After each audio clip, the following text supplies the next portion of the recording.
Okay, so I'm working on a TRU-TURF roller. This is a RS48-11 series, and I'm changing the sprocket. And I just decided to do a video actually right in the middle of it. So forgive me if I have some of this off, but I'll explain to you what I did, what I'm going to do, and how you can do it. Now, I already got this center bolt loose, but basically the problem I was having was, or the operator, when they were going from one direction to the other, the chain was skipping and these were bouncing all over the place. All right, so this sprocket here had worn down, and the sprockets that were on here were worn down also. I ordered a new kit. You'll see in another video below where it came with these plastic guides rather than the sprockets. This is the newer style. Now we tried this and it was still skipping. We found out this sprocket was stripped. So to get this sprocket off, you're going to need a 7/16 to take your center out, which I already did. All right, and then you can see these two Allen key lock bolts there. They go in the back here. See there? One goes there, and then there's going to be another one right there. And I already took them out, so you're going to want an Allen key to get them out. All right, then you're going to need to spread this. It's going to be in your way. So I already took this pin off, but you can do it with your hand. All right, this side was actually over on this arm. I just unclipped it, took that spring off, so now I can move these out of the way.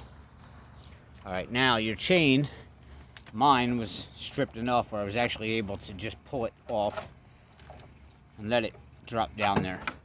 Okay, now we have this. You're going to need, where'd it go? Right here. You're gonna need a puller to get that off of there. You can get these at Napa, AutoZone, Advanced Auto Parts, wherever. You want to get yourself a little puller. This is hard to do with one hand. You want to put that puller on there, and you're gonna crank this until that pulls that sprocket right off of there. It's almost off, but I wanted to show you. You can see right down in there, there's a keyway. So while you're pulling this off, make sure that that keyway don't drop and you don't lose it. I don't know if you can see it, but it's down there. All right, I continue cranking this. If it'll let me do it with one hand, and no, it's not gonna let me. And it's off, and there's the keyway right there that did fall down. You can see on the back of the sprocket where that would slide in, right there, the keyway hole. All right, and that's how you take the sprocket off. This is our new sprocket here, and part number from TRU-TURF is R5136. All right, now what you want to do is turn this shaft so that your keyway is at the top there, and you want to take that keyway there, that groove, and you want to line them up to get that back on.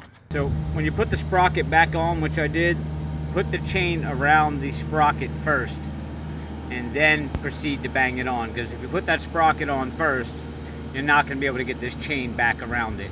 All right, so hold the sprocket out here, put the chain around it, and then line up your keyway hole and then tap it on. And then you can go ahead and tighten everything up and put your clip back on here. And that's it. Pretty simple process. That's how you put the sprocket on a TRU-TURF roller, RS48-11. Hit subscribe below, guys. Give me a like, and I'll see you next time.